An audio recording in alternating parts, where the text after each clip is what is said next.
জনজাতি মোর্চা বাইলুয়াজি যাক একতা সম্মেলন সঞ্জাজাখা খুমুলুং খুবৈথিং নখলাওয়া আর মানজাখা সিএম ডক্টর মানিক সাহা এক এন্টি রিপিটিভ ত্রিপুরা শাহ হামকাই মন্ত্রী বিকাশ দেববর্মা তৈ এমডিসি বিদু দেববর্মা তৈ গুবুনनि কুচু बेरामनि आदंगा कगनार खानि थानसानि के सामु थाइना कगनो गोबां के सागलायखा खरं गोनां आदंसं पाइथाखौ कगनार खानि हास्टेरि मन्त्रि अक्रा डक्टर प्रफेसर मानिक साहा बसाका लाइथांनाय साल दगो त्रिपुरा शाहरनि मानथाइ मानया या ताबो बीजेपी हाफांबाय बेबि मथा बीजेपी खाइ सामुं खाइथानि या बिसेजा अ नाहार मुं काइसानो पार्टी काइथांके सिगां हिलायनाय तै एक त्रिपुरा श्रेष्ठ त्रिपुरा खाइनाय आबाहायकेनो साका हास्टे मन्दिर अग्रा डक्टर प्रफेसर मानिक साहा बिजेपिनि याग्रबनाय रावनो जों नांसगौ जनगत देश स्वागतम बिजेपि बानारबनाय रावनो जों नांसगौ जनगत देश स्वागतम जनगत देश स्वागतम media rama ini sini khumulunga ini jeng thancani mari phunuka jeng tini jaga Tripura মথা বিজেপি এবং আইপিএফটি জং জায়গা একতা দিবস একতা সম্মিলন ওজা খাইজাকা তিনটা ও জায়গা বেলবাড়ি ব্লক তে মান্দাই ব্লকনি পুরো তিনি চিনি রাজ্যনি জনপ্রিয় মুখ্যমন্ত্রী ফাইকা তাই বসকাঙ্গ চিনি ত্রিপুরা সারংনি বাগै চিনি ত্রিপুরা সারং হামক্রানি বাগै बकक साइक्लांखा कक सारखा थानचा तंहाखाय एकता तंहाखाय जों आगुगै मानो सिनि दफानो जोंथाबो सक्ति चले थाइ मानो आबाय मानो जों थानचा तंना नांनाय एकता तंना नांनाय दे दिनि जों मानिक साजिनि याग्रमबुय सीपीएम नि लीडर फरगनै फरगतिनि जॉइनिंग खाइगा बस कांगो विरोधी बोलते कोनो Tangla CPM by Congress sini ti prasarang no susun khaja ruwa haiga sini thui kusupka sini ti prasarang no bagai hamkare nalia sung abai no tabu ti prasarang sini borong no lama ka ham bela ham Shri বিকাশ দেববর্মা মহোদয় যিনি একটু আগে ওনার বক্তব্য আমাদের সামনে রেখেছেন আমাদের মাঝে উপস্থিত আছেন এর আগেও 3-4 বছর আগে বা এর থেকেও বেশি হবে আমরা এসেছি এখানে আমাদের প্রাক্তন মেম্বার অফ পার্লামেন্ট ইস্ট কনস্টিটিউয়েন্সির শ্রী রেবতী ত্রিপুরা মহোদয় উনিও ওনার বক্তব্য আপনাদের সামনে রেখেছেন আমাদের মাঝে উপস্থিত আছেন ভারতীয় জনতা পার্টি ত্রিপুরা প্রদেশের সাধারণ সম্পাদক জেনারেল সেক্রেটারি শ্রী বিপিন দেববর্মা বয়স কম কিন্তু অত্যন্ত কর্মঠ ব্যক্তি ওকে আমি দেখি অবজার্ভ করি এই ধরনের ব্যক্তি যারা কম বয়সের আগামী দিন আমাদের পার্টি এবং আমাদের কেন্দ্রীয় নেতৃত্ব বারবার বলছে যে নতুন নতুন ছেলে ইয়াং পিপল তারা শুধু আসুক আমাদের পার্টি এবং এটাও বলছেন উনি যে যাদের ফ্যামিলিয়াল কোনো খবর নেই যে কোনোদিন রাজনীতির সাথে যুক্ত তারাও আসা উচিত আমাদের মাঝে আমাদের এমডিসি শ্রী বিদ্যুৎ দেববর্মা আছেন একদম ডাইনামিক লিডার যাকে অনেকবার আমি অনেক সময় পরীক্ষার জন্য পাঠিয়েছি বিভিন্ন জায়গায় সেই ডাইনামিক যে বিষয় সেটা আমি ওনার মধ্যে আমি দেখেছি আমাদের মাঝে এমডিসি আছে শ্রী সঞ্জিত রিয়াং মহোদয় ইয়াং ম্যান উনিও আগামী দিনে আপনাদের নেতৃত্ব দেবে শ্রী অজিত দেববর্মা মণ্ডল প্রেসিডেন্ট মান্দায়ের সুখে দুঃখে সবসময় আপনাদের সাথে আছেন টাটার জলার মণ্ডল প্রেসিডেন্ট শ্রী রবি দেববর্মা উনিও সময় সময় আমাদের সাথে যোগাযোগ রাখেন আপনাদের যেসব সমস্যা সেই সমস্যা আমাদের সামনে রাখেন চেষ্টা করি সমাধান করার শ্রী রাখেন দেববর্মা বিএসসি চেয়ারম্যান বেলবাড়ির আমাদের আইপিএফটির থেকে উনি এসছেন আমাদের মাঝে উপস্থিত আছেন শ্রী শুভমণি দেববর্মা পিএসসি চেয়ারম্যান জিরানিয়ার, তীব্রামথার শ্রী সুখরাম দেববর্মা এক্সিকিউটিভ মেম্বার, আজকে ভারতীয় জনতা পার্টি এবং আইপিএফটি এবং মথার যে আমাদের সরকার একসাথে আমরা চলছি তার একটা চিত্র কিন্তু আজকে এখানে প্রকাশ পাচ্ছে। এবং এখানে আমার যারা বিভিন্ন নেতৃবৃন্দরা বিভিন্ন স্তরে এখানে উপস্থিত আছেন এবং মা ও বোনেরা, ভারতীয় জনতা পার্টির কার্যকর্তা বৃন্দ, সাংবাদিক বন্ধুরা, সবাইকে আবার এখানে আমাদের কথা শোনার জন্য আপনারা বসে আছেন, এর জন্য আপনাদেরকে আমি হার্দিক অভিনন্দন ও শুভেচ্ছা জানাচ্ছি। বন্ধুগণ, আগে আমাদের ত্রিপুরা, বিশেষ করে নর্থ ইস্টার্ন রিজিয়নে আমরা কি দেখতাম, চারিদিকে শুধু এই টেরোরিজমের কাহিনী আপনারা সবাই জানেন। মূল স্রোত থেকে সরে গিয়ে অন্য স্রোতে গেছে, নিজেদের জীবনও নষ্ট হয়েছে, আবার পরিবারেরও জীবন নষ্ট হয়েছে এবং এই রাজ্যেরও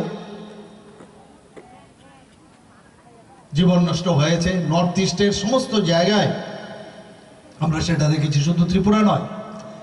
সেই জায়গায় মাননীয় প্রধানমন্ত্রীজি 2014-তে যখন প্রধানমন্ত্রীর দায়িত্ব নেন, একের পরে প্রথমে শান্তি সম্প্রতি যদি না থাকে তাহলে কোনো সময় ডেভেলপমেন্ট হবে না। এবং প্রধানমন্ত্রীজি সেটা বুঝেছেন, যে কারণে অ্যাক্টিভ পলিসির কারণে যেভাবে প্রায় 11 থেকে 12টার মতো অ্যাকর্ড করেছে। আপনারা নিশ্চয়ই কিছুদিন আগে আপনারা দেখেছেন 4ই সেপ্টেম্বর 2024-এ এটিটিএফ এবং এনএলএফটির সাথে যে চুক্তি হয়েছে দিল্লিতে, সেখানে আমিও ছিলাম, আমাদের যশস্বী গৃহমন্ত্রী শ্রী অমিত শাহজিও ছিলেন এবং প্রধানমন্ত্রীজির মার্গদর্শনে সেখানে একটা চুক্তি স্বাক্ষরিত হয়। এবং ত্রিপুরায় একমাত্র জায়গা এখন আমরা বলতে পারি যে টেররিস্ট মুক্ত ত্রিপুরা, সবাই সারেন্ডার করেছে, মূল স্রোতে ওরা ফিরে এসেছে। এবং আজকে ত্রিপুরায় মাননীয় প্রধানমন্ত্রীজি আমাদের হীরা মডেল দিয়েছে, national highway, H4 national highway. একটা টিম করে রাস্তা ছিল NH-08, সেই জায়গাটাও এবার আমি যখন আমাদের ইউনিয়ন মিনিস্টারের সাথে কথা বললাম, সেখানেও 4 লাইনের যে একদম মানে আমাদের চুরাইবাড়ির থেকে চন্দ্রপুর পর্যন্ত 4 লাইনের আপনার NH-08 উনি স্যাংশন করে দিয়েছেন। আমাদের ইন্টারনেট সারা ভারতবর্ষের মধ্যে স্ট্রংগেস্ট ইন্টারনেট মাননীয় প্রধানমন্ত্রীজি আমাদের দিয়েছেন। ট্রেনের কথা তো বলে লাভ নেই, আমরা কোনোদিন ভাবিনি ত্রিপুরার মধ্যে ট্রেন চলবে। আজকে বিস্টাডোম বলুন, বিভিন্ন এক্সপ্রেস ট্রেন বলুন, রাজধানী বলুন, কাঞ্চনজঙ্ঘা বলুন, সেই সাবরুম থেকে আজকে দেশের বিভিন্ন জায়গায় যাচ্ছে। সেটা একমাত্র সম্ভব হয়েছে অ্যাক্টিভ পলিসিতে মাননীয় প্রধানমন্ত্রীর জন্য।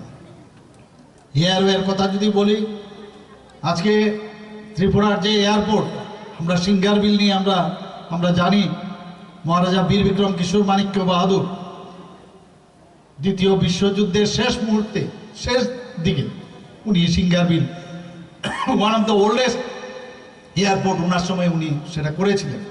উনাকে এতদিন ধরে আগের সরকারও আমরা দেখেছি মুখে মুখে অষ্টরম্ভা, কিন্তু কোনোদিন সম্মান দেয়নি। আমাদের সরকার আসার পর ওনার নামে, বীর বিক্রম কিশোর মাণিক্য বাহাদুরের নামে আজকে যাকে আধুনিক ত্রিপুরা রূপকার বলা হয়, ওনার নামে এয়ারপোর্ট তৈরি হয়। শুধু তাই নয়, 19শে আগস্ট, বহুবার তো এরকম 19শে আগস্ট হয়েছে, ওনার জন্মদিনে ত্রিপুরা সরকার আমরা আসার পর ছুটি ঘোষণা করেছি। একটু আগে আমাদের জেনারেল সেক্রেটারি বলছিলেন, ঠিক আমার বাড়ির সামনে আমরা ছোটবেলায় দেখতাম যে 0 পয়েন্টের মাইল ফলক, যেটা মাইল ছিল, মাইল দিয়ে হতো, কিলোমিটার ছিল না, এবং একটা আইল্যান্ড ছিল, নাম গোত্রহীন একটা আইল্যান্ড, সেটা আস্তে আস্তে করে নিচের দিকে চলে গেছিল। সুযোগ যখন এসছে সেই মাইল ফলক আমি তুলালাম এখানে, এবং আমরা দেখতাম মহারাজার যে কীর্তি, যেভাবে আগরতলাকে সাজিয়েছিলেন, উনার যে মূর্তি সেখানে আমরা প্রতিষ্ঠিত করেছি, এবং এই জিরো ফলককে আবার ওখানে উঠিয়ে সেটাকে আমরা প্রতিষ্ঠিত করেছি। এটাই হচ্ছে যে এক ত্রিপুরা শ্রেষ্ঠ ত্রিপুরা, সবকা সাথ সবকা বিকাশের যে কথাবার্তা আমরা বলি, তার একটা পরিচয় আপনাদের দিলাম। বন্ধুগণ, টিটিএডিসির নামকরণ ত্রিপুরা টেরিটোরিয়াল কাউন্সিল করার জন্য আমরা রাজ্য মন্ত্রিসভায় সিদ্ধান্ত নিয়ে আমরা দিল্লিতে পাঠিয়েছি। এই বিষয়ে আমাদের প্রাক্তন এমপি মহোদয় বলেছেন, শুধু তাই নয়, আমাদের 19টি জাতি গোষ্ঠী আছে আমাদের ট্রাইবেল জনজাতি এলাকায়, কিন্তু তারও বাইরে আছে। সবার যেন তাদের রিপ্রেজেন্টেশন হয়, তার জন্য যে এডিসির মধ্যে 28টা যে আসন সংখ্যা, সেটাকে বাড়ানোর জন্য আমরা 50টা মন্ত্রিসভায় সিদ্ধান্ত নিয়ে তার জন্য আমরা দিল্লিতে পাঠিয়েছি। বন্ধুগণ, 12টি ব্লককে আমাদের জনজাতি অধ্যুষিত এলাকা, সেটাকে অ্যাসপিরেশনাল ব্লক হিসাবে আমরা ঘোষণা করেছি। এবং অ্যাসপিরেশনাল ব্লক ঘোষণা মানে এক একটা ডিস্ট্রিক্টের মধ্যে যে আমাদের বাজেটের টাকা যায়, তার থেকে কমসে কম 8 থেকে 10% বিভিন্ন ডেভেলপমেন্টের জন্য সেখানে খরচ করা হয়। 23 বছরের সমস্যা আমরা দেখেছি ব্রুরিয়াং শরণার্থীদের, খালি ক্রোকোডাইল টিয়ার্সে আমরা দেখেছি। বন্ধুগণ, আমার মনে আছে আমাদের যশস্বী গৃহমন্ত্রী অমিত শাহজির সাথে আমি কথা বলছিলাম, উনি বলছিলেন, আরে এ লোক তো আমারাই আদমি है ভাই। এই যে ফিলিংস, আমি ব্যক্তিগতভাবে আজকে বলছি যে ये लोग हमारा ही आदमी है, उनके लिए कुछ करना चाहिए। এই যে ফিলিং, 23 বছরের সমস্যা, 2020 সালের 16 জানুয়ারি ভারত সরকার, ত্রিপুরা সরকার, মিজোরাম সরকার এবং ব্রু সম্প্রদায়ের মধ্যে যে চুক্তি, একটা ঐতিহাসিক চুক্তি স্বাক্ষরিত হয়, তার জন্য আজকে বিভিন্ন জায়গায় ওনাদেরকে সেটেলমেন্ট করা হচ্ছে। 500 কোটি টাকার উপরে তাদের জন্য রাখা হয়েছে। এর নাম হচ্ছে ভারতীয় জনতা পার্টি, এর নাম হচ্ছে আমাদের প্রধানমন্ত্রী নরেন্দ্র মোদীজি, আমাদের গৃহমন্ত্রী অমিত শাহজি। 2019 সাল থেকে পর 7 জন পদ্মভূষণ দিয়েছে। তাদের দেওয়া হয়েছে 7 জনকে কন্টিনিউয়াস জনজাতি গোষ্ঠী। রসম যন্ত্রশিল্পী শ্রী থাঙ্গাড়া আলম 2019-এ দেওয়া হয়েছে, 2020-এ বেনিচন্দ্র জমাতিয়া, 2021 সালে সত্যরাম রিয়াং, 2023 সালে এনসি দেববর্মা মরণোত্তর, আমরা যাকে এনসিদা বলে ডাকি, এবং বিক্রম বাহাদুর জমাতিয়া। 2024 সালে শ্রী চিত্তরঞ্জন দেববর্মা, চিত্ত মহারাজ আমরা যাকে বলি, শ্রীমতী স্মৃতি রেখা চাকমা পদ্মশ্রী সম্মানে ভূষিত করা হয়েছে। বন্ধুগণ, এর নাম হচ্ছে ভারতীয় জনতা পার্টি, যে সম্মান দিতে জানে। আজ পর্যন্ত ত্রিপুরা রাজ্যের কোনো জনজাতিকে এবং রাজ পরিবারের, সবাই আপনারা জানেন, জিষ্ণু দেববর্মা জিষ্ণু কর্তা হিসাবে জানেন, ত্রিপুরার মতো একটা ছোট জায়গা থেকে নিয়ে তেলেঙ্গানার মতো এত বড় একটা রাজ্যের উনাকে আজকে রাজ্যপাল বানিয়েছেন। কোনোদিন আমরা এটা দেখিনি, একটা ইতিহাস তৈরি করেছেন, এবং সেটা একমাত্র সম্ভব হয়েছে ভারতীয় জনতা পার্টির নেতৃত্বাধীন সরকার, এনডিএ সরকারের কারণে। বন্ধুগণ, রাজ্যের জনজাতিদের ককবরক ভাষাকে মর্যাদা দেওয়ার লক্ষ্যে বড়মুড়া পাহাড়ের নাম হাতায় কোতর আমরা রেখেছি। কেউ রাখিনি। এর আগে 35 বছরের 5 বছরের কংগ্রেসকে দেখেছি, সিপিএমকে দেখেছি। জনজাতিকে যত দাবিয়ে রাখা যায় যত ওনাদেরকে অসম্মান করা যায় ততই ওনাদের যে রাজনৈতিক ব্যবসা সেটা চলবে, কিন্তু ভারতীয় জনতা পার্টি সেই দিশায় চলে না।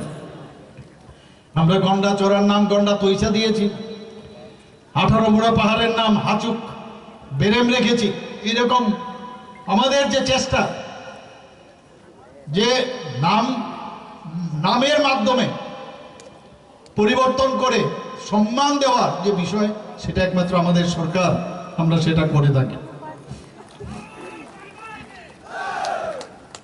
ত্রিপুরায় গড়িয়া পূজা যাতে আরো ভালোভাবে আরো সুন্দরভাবে সবাই পালিত করতে পারে, একদিনের ছুটির জায়গায় এই সরকার আসার পর আমরা 2 দিনের ছুটি ঘোষণা করেছি বন্ধুগণ। Tripura tribal research and cultural institute cum museum যে নতুন কার্যালয় আমরা লেম্বুচড়াতে আমরা স্থানান্তরিত করেছি, যাতে তার যে আমাদের যে সৃষ্টি যে পরম্পরা আমাদের যে কৃষ্টি সেগুলো বাঁচিয়ে রাখতে হবে, এবং সেই দিশায় আমরা সেখানে আমরা একটা বিরাট সেন্টার আমরা করেছি। বন্ধুগণ, জনজাতি সম্প্রদায়ের ছাত্রছাত্রীরা যাতে অল ইন্ডিয়ার স্তরের যে বড় বড় পরীক্ষা ইউপিএসসি হোক, বিভিন্ন যেসব কম্পিটিটিভ এক্সাম তাদের যাতে পরীক্ষা দিতে পারে, তাদের কোচিংয়ের জন্য আমরা ব্যবস্থা করেছি সরকার আসার পর। শিক্ষাক্ষেত্রে আপনারা সবাই জানেন বিভিন্নভাবে প্রি মেট্রিক স্কলারশিপ, আমাদের পোস্ট মেট্রিক স্কলারশিপ, আমাদের ডিপার্টমেন্টের যিনি এখন মন্ত্রী বাহাদুর আছেন, আগে কম টাকা দেওয়া হতো, উনি বললেন আরো বাড়াতে হবে, আমি বললাম বাড়িয়ে দাও, বাড়িয়ে দিয়েছেন। আপনারা সবাই জানেন 40 থেকে 80 টাকা করে এখন সেটা বোধহয় বাড়িয়েছেন খুব সম্ভব। তো এই যে এটিটিউড কথা বলে যে কে কার জন্য, একটু আগে রেবতীবাবু বলেছেন আমরা একসাথে हम एक साथ रहेंगे तो सेफ रहेंगे, हम लोग एक साथ रहेंगे सेफ रहेंगे, एक साथ रहेंगे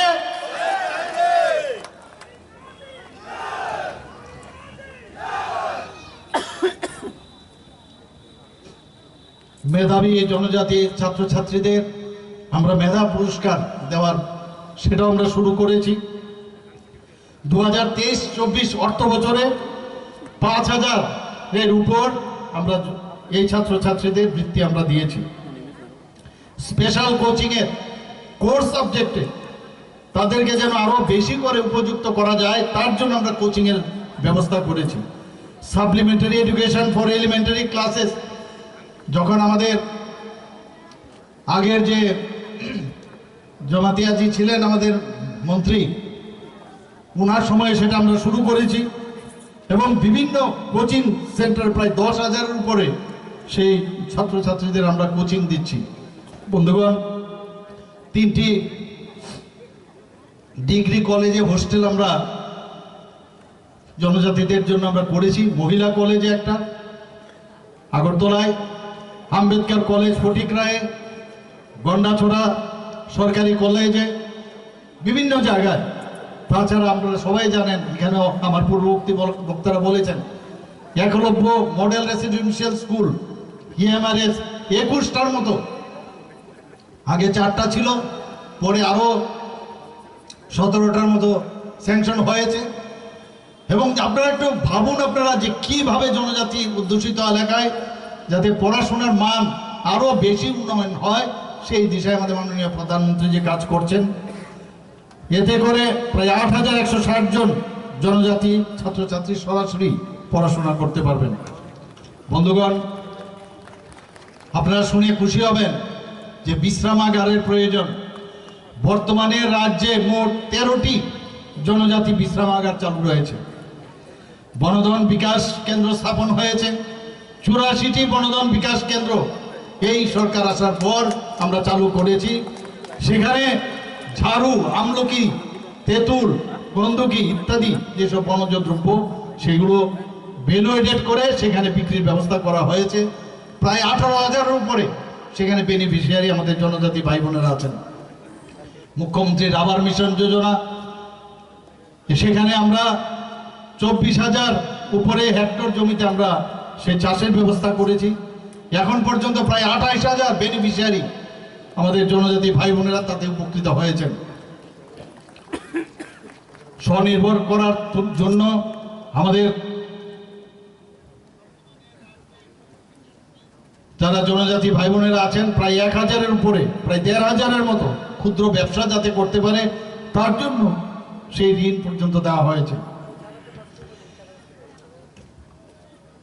আপনারা শুনে খুশি হবেন যে ভারত সরকার এর মধ্যে জনজাতিদের উন্নয়নের জন্য প্রায় 100 কোটি টাকা দিয়েছে। একটু আগে বলা হয়েছে, আমাকে বারবার বলা হতো যে আপনারা কিছু টাকা আমাদের দিন, আমরা তো দিচ্ছি, বাজেট থেকে দিচ্ছি, বাজেটের বাইরে। এবার যখন আমাকে বারবার বলছে বিভিন্ন স্কিমের 30 কোটি টাকা, এক কথায় আমি রাজি হয়ে গেছি, আমরা দিয়ে দিই। এর আগেও 30 কোটি টাকা আমরা দিয়েছি।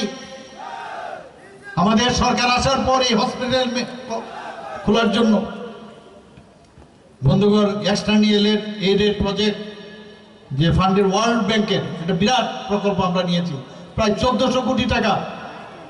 আমাদের মাননীয় মন্ত্রী বাহাদুর প্রায় এ সময়ের সাথে কথা বলে আমরা বলি প্রতিটা পয়সা স্বচ্ছতার সাথে যেন মানুষের জন্য কাজে আসে। রাস্তাঘাট, তাদের জীবন প্রণালী, বিভিন্ন ক্ষেত্রে তাদেরকে সাহায্য করা, যে এক্সটার্নাল এইডের প্রজেক্ট। এবং আমি দিল্লিতে যখন আমাদের মাননীয় ইউনিয়ন অর্থমন্ত্রীর সাথে আমি কথা বলেছি, উনি বললেন যে এত অল্প সময়ের মধ্যে ওয়ার্ল্ড ব্যাংক থেকে এত টাকা পাওয়া মুশকিল, কিন্তু উনি উনার চেষ্টায়, উনাকে আমি ধন্যবাদ দেব যে উনি কম সময়ের মধ্যে 1400 কোটি টাকা উনি বরাদ্দ করেছেন।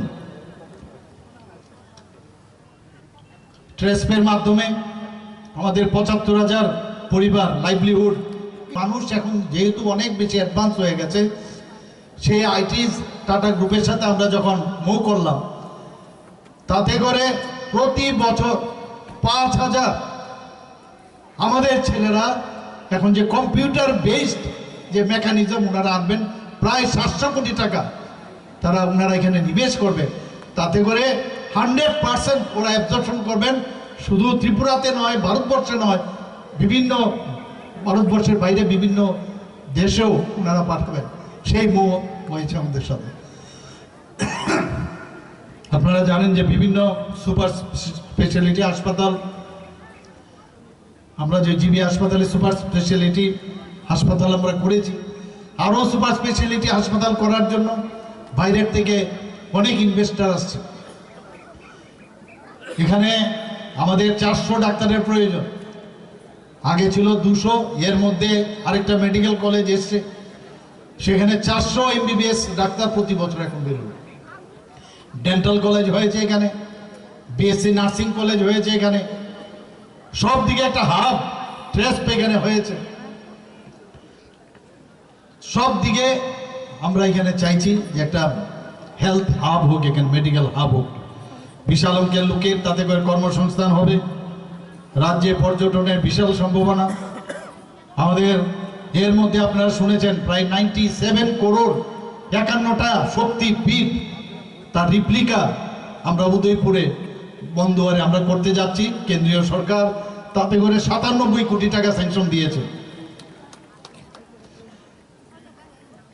আমরা রাজ্যে এয়ারটেলের সাথে আমরা কথা বলেছি, নর্থ ইস্টের মধ্যে প্রথম এখানে এয়ারটেলের ডাটা সেন্টার হবে। ডাটা সেন্টার হওয়া মানে কর্মসংস্থানের যোগান হবে, এবং তাতে করে আমাদের যে কর্মপদ্ধতি তাও কিন্তু অনেক বেশি আধুনিক হয়ে যাবে।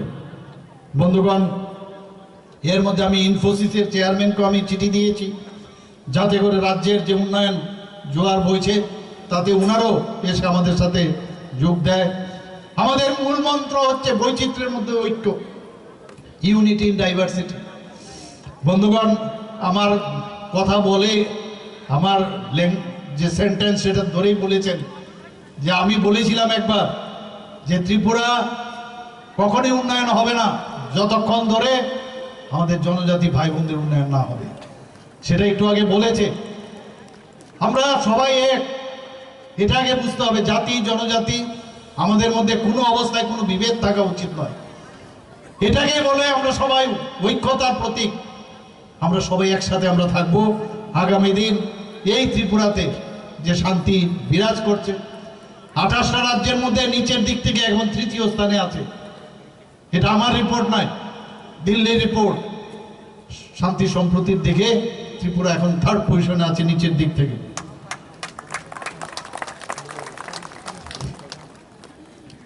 জেআরবিটির মাধ্যমে আমরা বিভিন্ন পরীক্ষার মাধ্যমে, ট্রান্সপারেন্সির মাধ্যমে আমাদের সরকার আসার পর শুধু সরকারি চাকরি প্রায় 13,000-এর মতো আমরা চাকরি দিয়েছি বন্ধুগণ। এর মধ্যে একটা CM7 প্রকল্প আমরা চালু করেছি।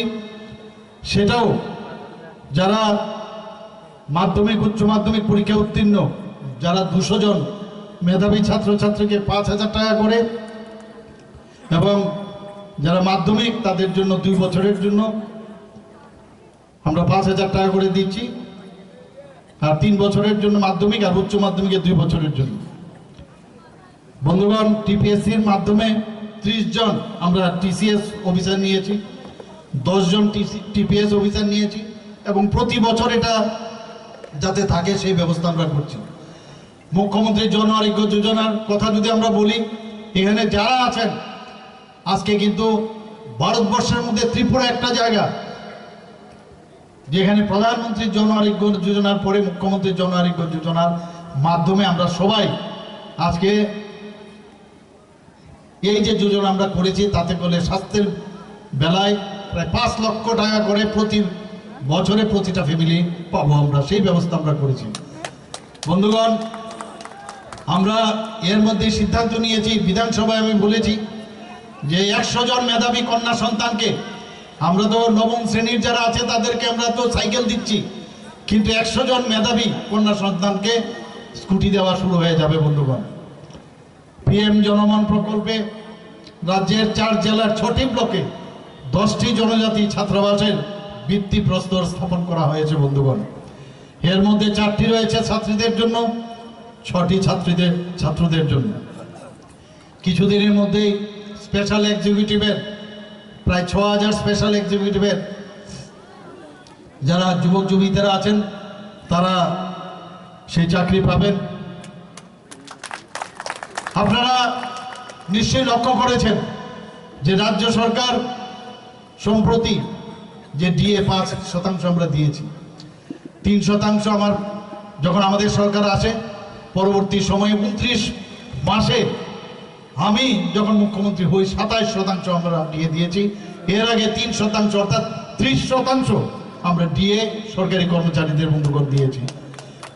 আমরা সবসময় চাই যে ত্রিপুরাতে শান্তি আসুক। আমরা নেশামুক্ত ত্রিপুরার দিকেও আমরা লক্ষ্য এখানে অ্যাড্রেস করেছি। এখানে যারা আছেন আপনাদের কাছে একটাই আমার অনুরোধ থাকবে যে নেশামুক্ত ত্রিপুরা সেটা পুলিশ দিয়ে, আরক্ষা দপ্তর দিয়ে কোনোদিন সেটাকে নির্মূল করা যাবে না যতক্ষণ ধরে আপনারা আমাদের সাহায্য না করবেন। বন্ধুগণ, প্রায় 200 কোটি টাকা খরচা করে বিশ্রামগঞ্জে অলরেডি আপনার স্যাংশনও হয়েছে, সেটা শুরু হতে যাচ্ছে, টেন্ডারও হয়ে গেছে, ডি-অ্যাডিকশন সেন্টার হবে। প্রতিটা জেলাতে আমরা ঠিক করেছি যে একটা করে ডি-অ্যাডিকশন সেন্টার হবে। বন্ধুগণ, আপনারা এর মধ্যে দেখেছেন যে ভারতীয় জনতা পার্টির বা এনডিএ সরকারের রেজাল্ট, ইলেকশনের রেজাল্ট আপনারা দেখেছেন। প্রধানমন্ত্রীজির উপর মানুষের বিশ্বাস আছে বলেই সেটা সম্ভব হয়েছে, এবং সেই বিশ্বাস আজকে ত্রিপুরাতেও আমরা দেখতে পাচ্ছি। এখানে CPM এর দুর্দশা, এই যে কিছুদিন আগে যে ইলেকশন হলো, 4 রাজ্যে না বললেই ভালো, নোটার সাথে ওরা হাড্ডাহাড্ডি লড়াই করছে, এমন একটা অবস্থা হয়েছে। এখন মাঝে মাঝে উকি ঝুঁকি দিচ্ছে, কংগ্রেস CPM একসাথে হয়েছে। বন্ধুগণ, ওরা সারা জীবন মানুষকে ঠকিয়েছে, এদের কথাই আপনারা বিশ্বাস করবেন না। আমরা সবাই যদি একসাথে থাকি, আমরা IPFT, মোথা, ভারতীয় জনতা পার্টি, আমরা যে স্বপ্ন আমরা দেখছি ত্রিপুরাকে একটা মডেল ত্রিপুরা ভারতবর্ষের মধ্যে প্রতিষ্ঠিত করব, সেটা সম্ভব হবে। আমি এই কথাগুলো বলে আপনাদের আগামী দিনে আপনাদের সাহায্য প্রার্থনা করছি। সবাইকে অসংখ্য ধন্যবাদ জানিয়ে আমার বক্তব্য শেষ করছি। বন্দে মাতরম, ভারত মাতা কি জয়।